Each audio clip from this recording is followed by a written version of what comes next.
Hello everyone! As a heads up, this episode has been divided into 2 parts.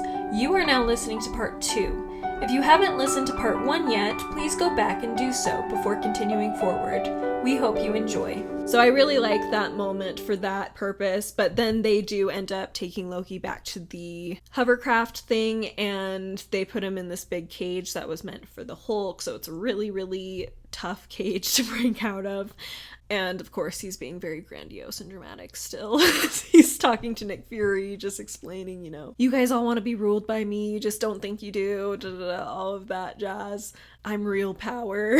Another iconic Fury line. Well, let me know if Real Power wants a magazine or something. It's just so great. As he walks away, too, with his back to him. And then we have even more iconic lines of, like, Bruce Banner being like, he really grows on you, doesn't he? And just, they're having this discussion about Loki and what to do, and then they all kind of break off into their different responsibilities. Particularly Tony and Bruce end up working together to try to track down the Tesseract and see if they can find the Tesseract and Agent Barton and Dr. Selvig. But in this breaking up, we do actually see still that they are still trying to each go it alone a lot, and so that's causing more and more divisions between them. We see it in a kind of a humorous moment, but still it just shows where their attitudes are. When Nick Fury says flying monkeys and Steve is like, I understand that reference, and Tony rolls his eyes about it. Like, it's just this little like, oh my gosh, so obnoxious, like just very disrespectful, and just like as not Steve wanting is, to like, work on a struggling in this world. Yes. And Tony just like has no cares about it. Not at all. And so we see that, and then we also see when Bruce Banner is insulting Loki that Thor gets all upset about it. I mean, he kind of pulls back and is like, he's adopted.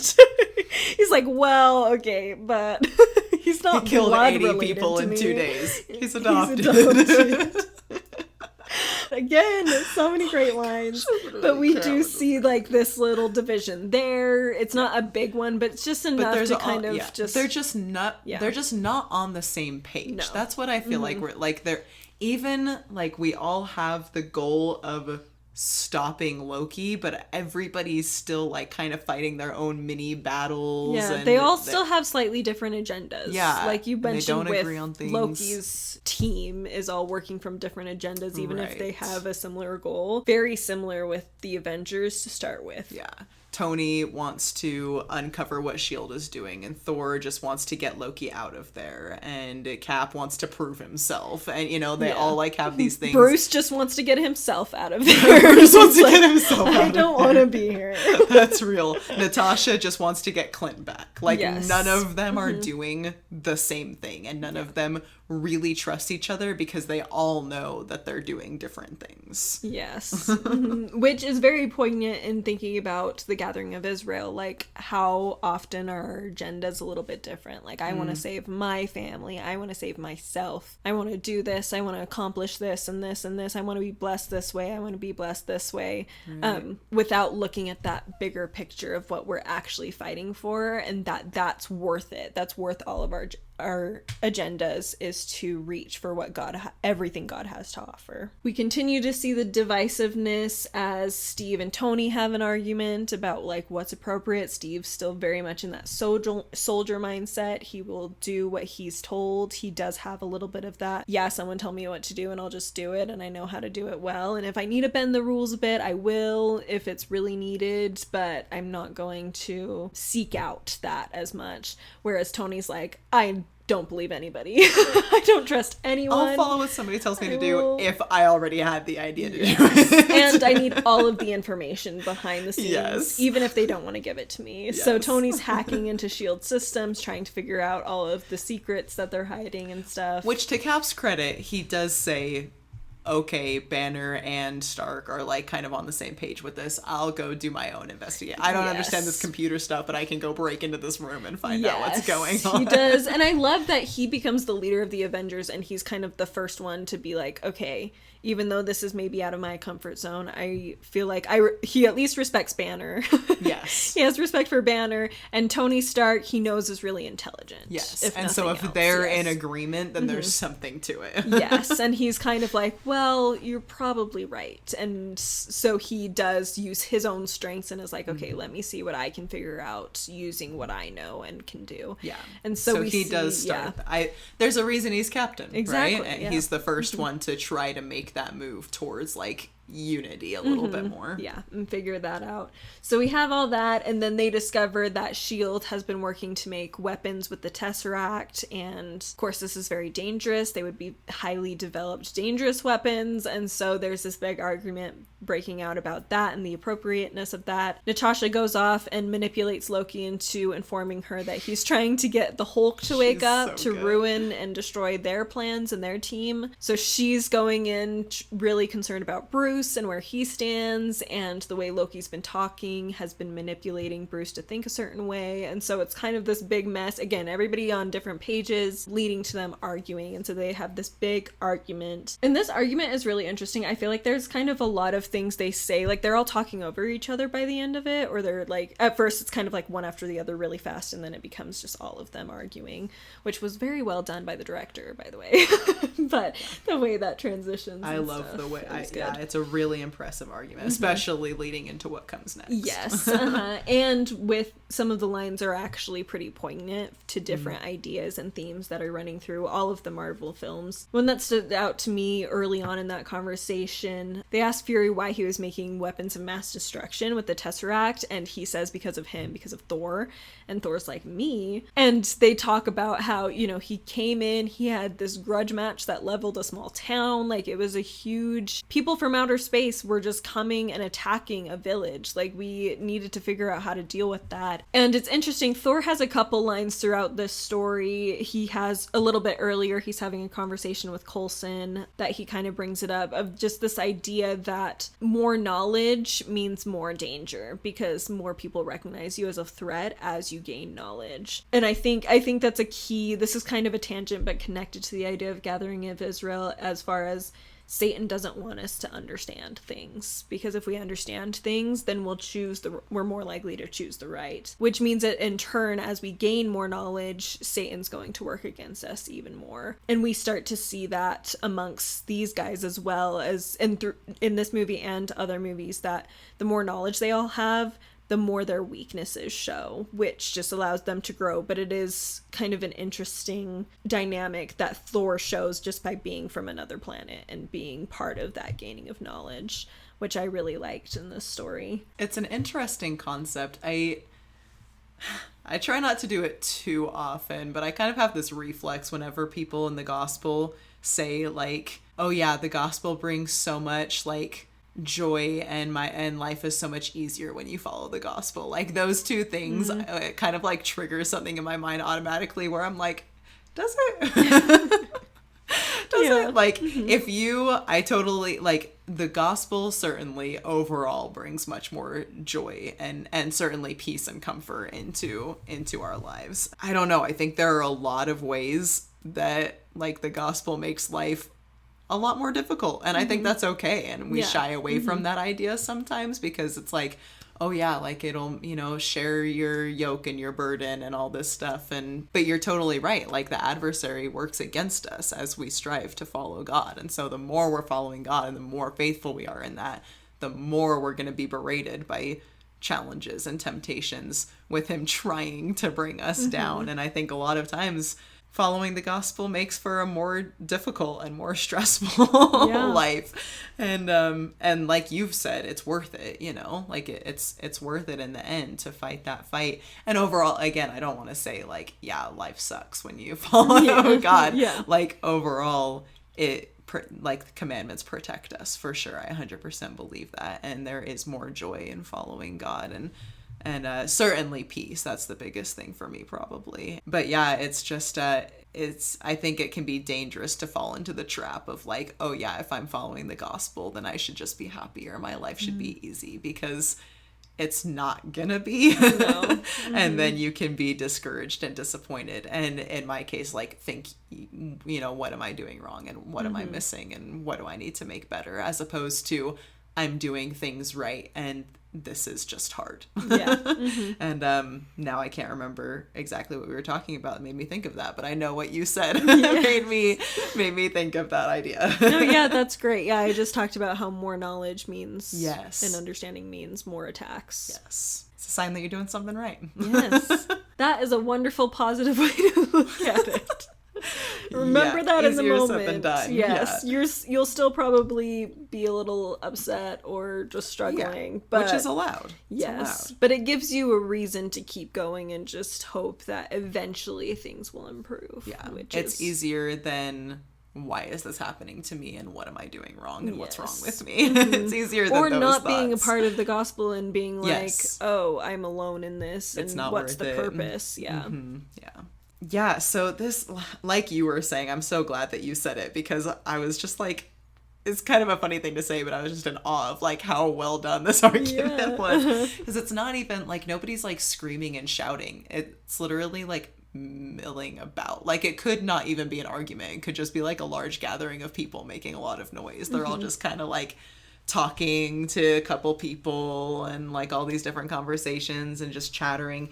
And it's super interesting. We as the viewers see during this argument that Clint is mounting an attack. Yes. But they're all like busy in this little room, ignoring everything important going on, like arguing over nuances and who cares what. And I mean, I get, it's hard because the weapons, like, it's a big deal. Yes. It really is, but it's not what matters. It's not the immediate problem that they should be focusing on. Yeah, which is actually a whole other interesting discussion of like focusing on what actually matters. Yeah, it's true.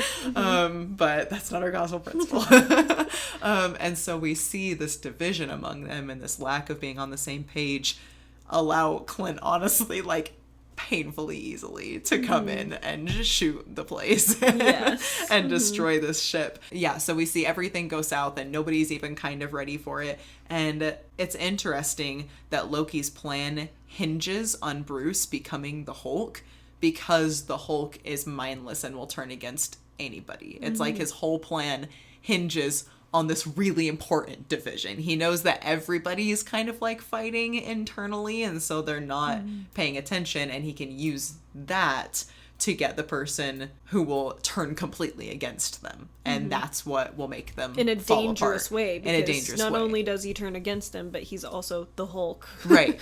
Which is big terrifying. And scary and violent. Yeah. And then there's the fact that Clint is the one mounting this whole attack, and he's the one who knows them and has turned against them. Like, Loki's whole plan hinges on people turning against the team, and and especially particularly the Hulk, but that one's easy too, because he's the one who he can get to turn against them. But so it's just it's this, when we're divided and not gathered together and not focusing on gathering each other, that Satan can kind of get in there and do what he wants and really turn us against each other. Take it from just not being on the same page to fighting with each other. But I do love, on the other side of things, once they're actively being attacked, they all team up instantly. And we have like Cap and Iron Man are actually getting seriously heated, right? And Cap is like, put on your suit, like, we'll go see who wins a fight between the two of us. He's like ready. Captain America is ready to go. He's ready to go. And Iron Man is, he's always snarky, but he's not responding to the to the fight, thankfully. But so Captain America goes, put on the suit, and Iron Man says something. He's like, put on the suit, and Iron Man says something, and then they get blown up, and Captain is like, hey, put on the suit. And Iron Man is like, yeah.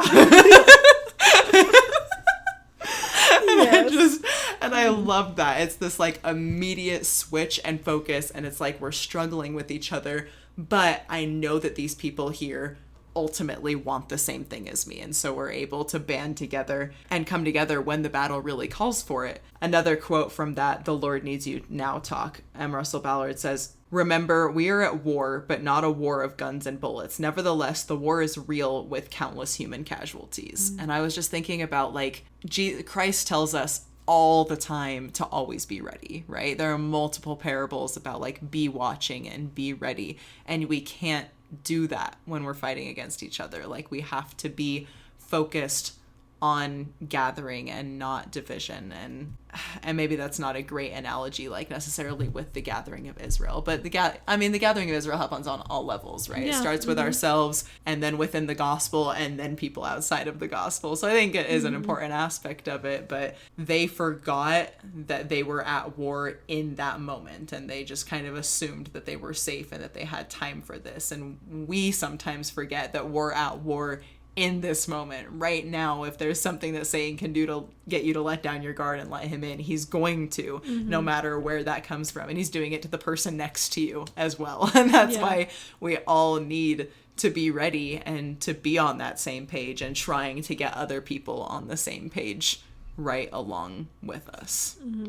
And I like too, we had already discussed a little bit about how their fight earlier in the woods was kind of giving them an opportunity to get to know each other and build up that teamwork. And then I think even when Captain America goes and finds the weapons and comes back, like Tony and Bruce end up finding this information that they confront Fury with, and then Steve comes in and brings the added extra thing that the computer hadn't figured out yet of what Phase 2 actually is. And so they're already kind of in that moment, like being a team a little bit, not necessarily with all of the best they're a micro feelings. team. Yes, exactly. Like they're starting to get there. And so when they do get attacked, even though they were just arguing, they have these other seeds that have been planted that they're able to water and build on a little bit more in that moment. And so I like that. Obviously we're in a fallen world and we're going to have moments where we are in contention with someone else. It may be in a very mild way, like someone at the store or on the road, or it could be in a much more serious way.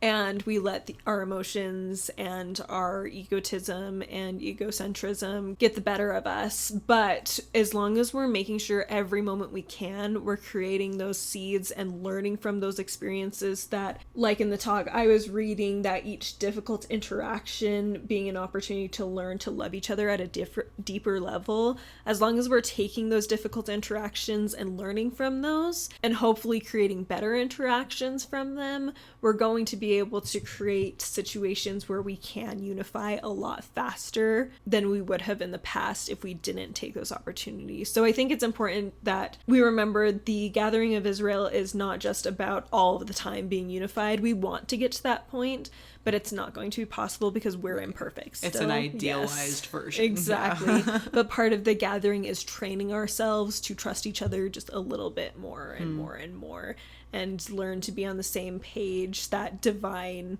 eternal page, a little bit more closely and strongly each day as well. I really like that idea, and I think we can apply it even bigger than at least I am in my head right now, where like I struggle with this sometimes and have been called out on it and haven't loved it.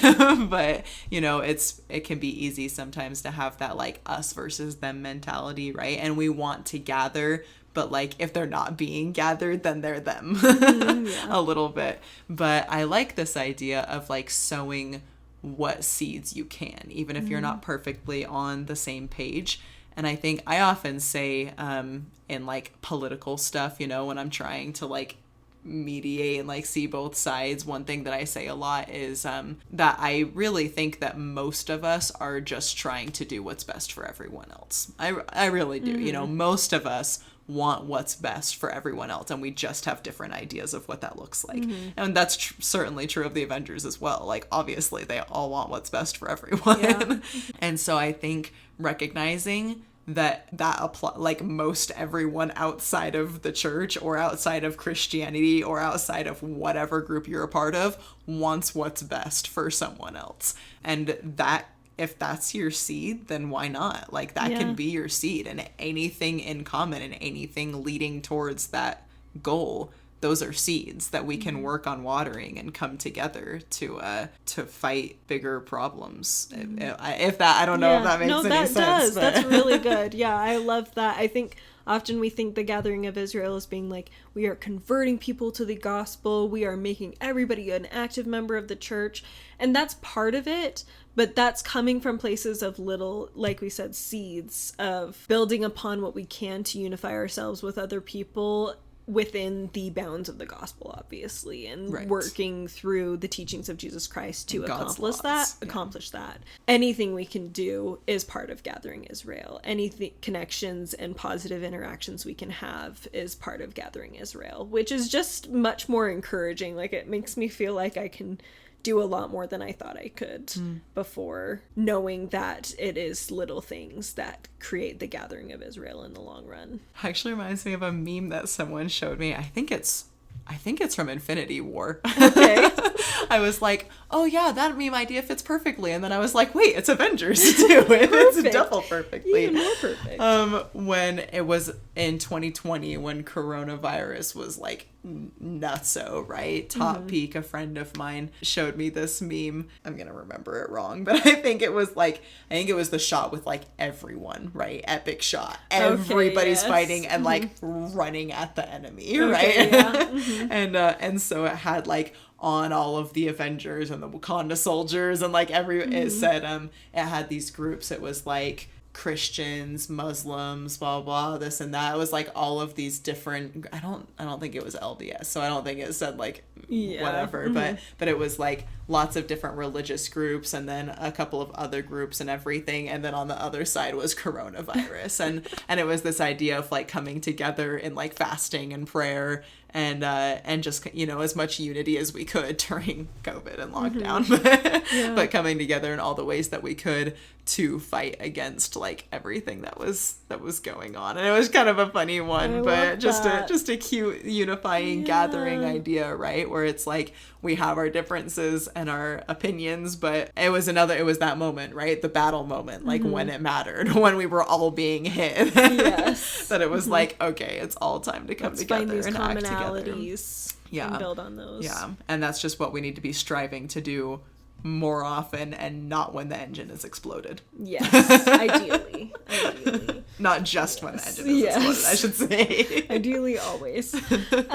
So they have this big fight. Thor is fighting Hulk, and Natasha goes and fights Clint, and Steve and Iron Man are starting to get this engine rolling again and stuff. Then Thor goes and fights Loki, and Loki ends up sending Thor down in the cage that was meant for Hulk. Loki's able to get out. And during that interaction, Agent Coulson shows up and ends up being stabbed by Loki and does pass away, unfortunately. And this is a really interesting moment because his dying words are basically, we needed something that would unite them. That's basically where he's going. He dies mid-sentence, but he does say we needed something that would get them to. And so they're all mourning his loss, and it's really sad. Tony's particularly hit because he actually knew Coulson pretty well. One particular line that stood out to me, I love how like Coulson, I love that Coulson is like the biggest fan of the Avengers. Yes. That's one of my favorite things about him. He's like, so, man, talk about a dude excited to go to work every day. Like, he's such a nerd about the Avengers. Yes. And so the fact that he's like so willing to die so that they can do something heroic, honestly, is just beautiful. But anyway, so the line that I really love, Loki, he's such a monologue-y dramatic villain. Like, it might be the reason he loses all the time. He just keeps talking about it. But so he like allows Coulson, this random guy, to engage him in this conversation.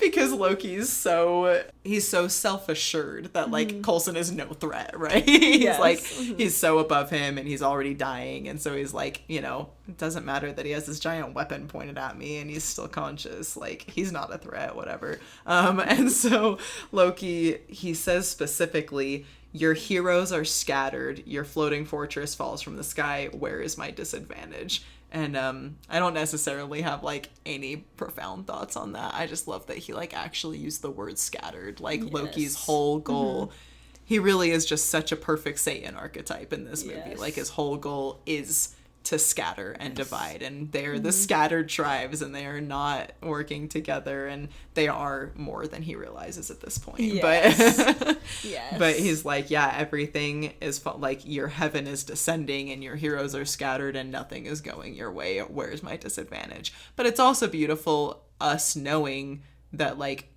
we're already on it. Like Natasha is changing Clint, and we're getting the engines up and going again because of everyone's love for each other and willingness to fight with each other. And and continue to gather. You know, Natasha's like going to the other side and bringing Clint back, and so we see it in multiple ways. Iron Man and Captain gathering themselves to each other, and Natasha going to the other side and gathering somebody who's fallen. And yes, it's so true. And it's a really good show of how Loki's plan actually did the opposite of what he meant it to do. Like, they were already not agreeing, having a hard time being unified, but this attack forces them to realize that they need to be unified. Right. And to do what they can to make that happen. Whereas after this, we have the big fight scene, and all of a sudden they really are working as a team. We have Cap leading the way and telling them what to do, and they're all like, even Tony is like, okay, like, I'll be where you tell me to be, and like add my own flair to it or whatever. But like, they all immediately after that are like now really unified in a way they wouldn't have been if they hadn't been attacked like that. Like, they would have gone into the final battle. First of all, they might not have been there on time in a timely manner. They might have missed it. And secondly, they also just probably wouldn't have been as prepared to listen to Cap's orders and to do what they can to be in communication with each other and work hard that way if Loki hadn't done this. So really, he just kind of caused his own downfall, which I think Satan does in a lot of ways as well. Just that very, like, so sure of himself and thinks he knows what he's doing. It's like with the Garden of Eden. Like, he's like, yeah, eat the fruit. And everybody's like, yeah, that's literally the plan. Thanks, Satan. Idiot. Dummy. Idiot, dumbhead. As our siblings would say. Yep, exactly. Just completely his own worst enemy without realizing it. Yeah, I love that. Yeah, I didn't think about that watching it, but I really love that concept, because Clint is there on the ship, that we then have Clint providing really, really vital, like, eyes and ears to everybody throughout the whole battle. It's because Captain America and Iron Man are forced to work together that we get one of my favorite lines too at the final battle. Iron Man says, "Call it, Cap." Like, Iron Man calls on Captain America to call out everybody's assignments, which he wouldn't have done before they worked together on this engine stuff and like really gain the ability to trust each other in that crucial moment. Yep.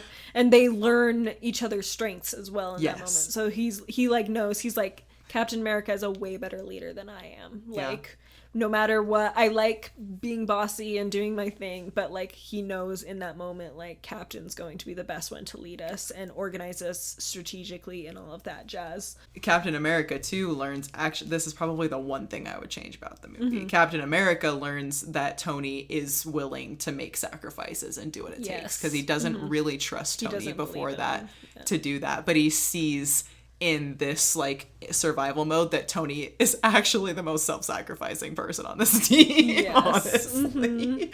And he starts to see that. And my biggest complaint about this movie is that never gets addressed, actually, because Cap specifically calls him out, like, it's all about style for you and you don't care and you're not the kind of person to put yourself on the line. And Tony, like, so is that kind of person, and Cap sees that, and like, it's fine. I know that Captain America is humble enough to recognize that, but I wish that there was just even the smallest acknowledgement. Just all I needed was just a word, you know, but just something between Cap and Iron Man to show that acknowledgement of like, no, like, we're cool and I get you. I agree. But I agree, they learn about each other and build that with and recognize each other's strengths, like you said.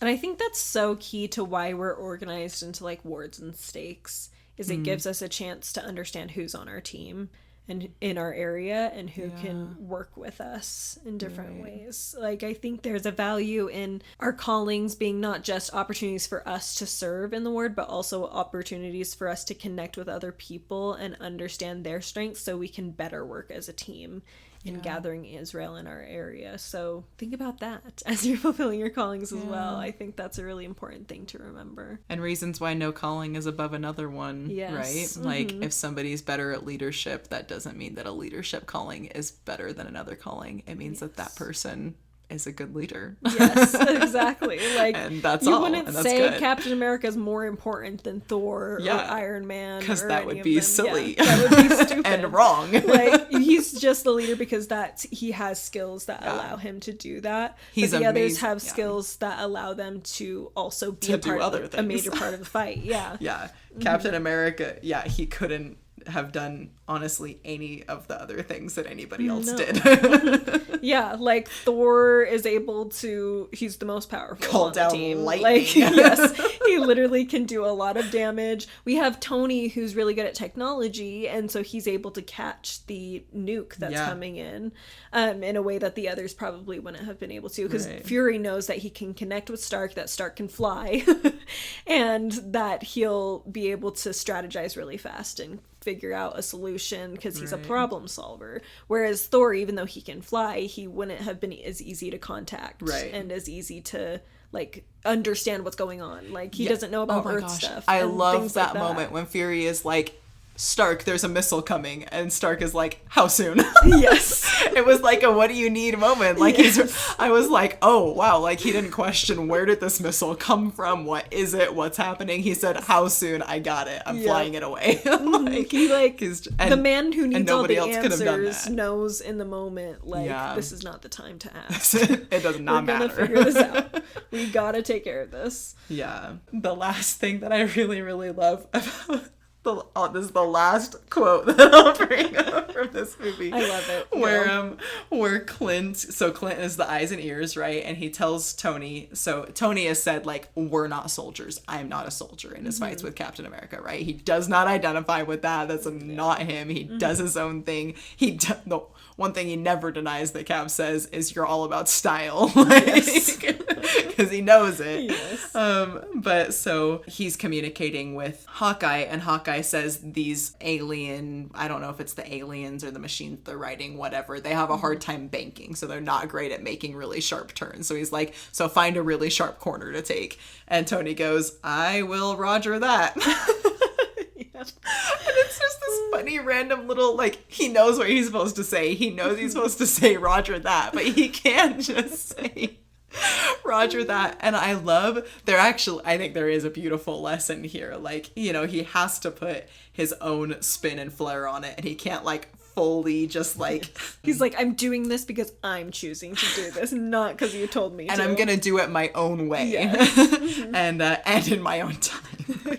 I will Roger that. Yes. But I think there's a beautiful lesson about like maintaining our own personalities. Like, Captain America is a conformist. Like, most of the time, but we do see him break out of that sometimes too. But Tony is so anti-conformity. Like, he's gonna look his own way, he's gonna do his own way, like everything is his own way, but still guided by his moral code, right? And so we have this moral code, we have these eternal laws, but like, gathering doesn't mean one of us, you know? It doesn't, it's not hive mentality. It's we all still get, you know, we've talked about strengths, and that's awesome, but along with that is our own personalities. We're allowed to have our own personalities and our own interests. Obviously, you and I are here talking about the gospel and the Avengers. Yes. And it just adds so much to it, because if Tony didn't have that, then there's a chance he wouldn't be a flying robot in the sky connected to technology that can respond to this situation that nobody else could have, you know? And our, you know, our personalities and our differences lead to our strengths, and sometimes they just lead to other cool stuff, you know? It doesn't have to be anything other than like connection and cool moments and interesting opportunities, you know, that are gonna happen because of us as individuals. And Tony just exemplifies that so much, and I just loved that line, and I love that. I love that too. I'm like, the gathering wouldn't even be possible if we were all the same. Like, I'm just imagining, like, if they were all Captain America, they wouldn't have won. They all needed their different strong. And it would be a boring movie. That is very true. Like, a bunch of Captain Americas fighting aliens, cool, but a lot cooler when there's also lightning and other things involved. Yes. But even like if all of them were Thors, there would be a lot they didn't understand about the nuke coming in. Yeah. And if they were all Iron Man, like there's a lot of things he wouldn't have been able to do and accomplish, and ways of getting the word out to like the police officers. Like they wouldn't have even thought of that. Yeah, like, he's the one on the ground and staying on the ground and willing to bring, he's the one most willing to like recognize the ability of just the common person, you know, because he is that guy. He's a common person and he knows what that's like, and he recognizes that all of these guys on the ground want to help and can do something and nobody else could do that. Yes, exactly. So I'm like, the gathering is so much more successful when we are ourselves while also being guided by those principles, and it's a lot more exciting and entertaining to watch as well and be a part of when we can be embrace fun. that. Yes, it can be fun. It won't always be fun. No, it will not always be fun, but it which can is why be. we should look for the fun moments, which is enjoy why those. we're sitting here talking about the gospel and the Avengers, because this is fun. All connects. We love it. Going back to we like mentioned the nuke being let off, but we didn't talk about kind of the circumstances behind that. So what we have going on here is there's this mysterious council. I'm not gonna lie to you, I don't actually know what it is. But I think they're just the heads of shield heads. Okay, yeah. That makes sense. So yeah, I forget that they're part of like secret government organization. But so this council is like, they can't do it. We need to control the situation. We're going to nuke the place. And Fury is like, that's Manhattan. I am not going to give the order to nuke Manhattan while I have a team out there fighting. And they're like, no, they can't do it. We scrapped the Avengers initiative. This is not worth the risk, right? And I love that Fury, like, just over and over again, and not even just in this moment, like, there are multiple times throughout the movie, he just expresses his faith in them. And he says, like, until I know they can't hold the city anymore, like, I'm not doing this. I'm not going for it. And obviously he gets overridden, but which is why we have the nuke. But I just think it's really cool that Fury, like, continues to put his faith in these people. They fought against him, you know, he's seen them fight each other, he's seen them turn on him, but he knows what they're fighting for, and he sees their potential to come together. And I just love that idea as, well, I'll start with like, as God, you know, God knows that we're imperfect people, and he's seen us turn against each other, and he's seen us turn against him. He's seen all of us rebel against him in different ways, but he continues to trust us to gather his sheep and work through us and give us the tools and the direction that we need, in the same way Fury does, to bring all of them together so that they can work together to fight this common enemy. And I think we can do it too, you know. God shows us through his example, and we see that in Fury of how we can trust other people and ourselves, even though we see so much imperfection and so much struggle. And we've talked about this in our ward context, right? About the idea of trusting each other to make mistakes, but still make it work, and still do good work despite the failures and the effort. Because the line is going up overall, even if there are little divots, like it's going up, and we just need to trust each other to do that. So yeah, I wanted to get that one last thing in there about how much I appreciate Fury and his willingness to give them the chance that they need to prove themselves, and it pays off.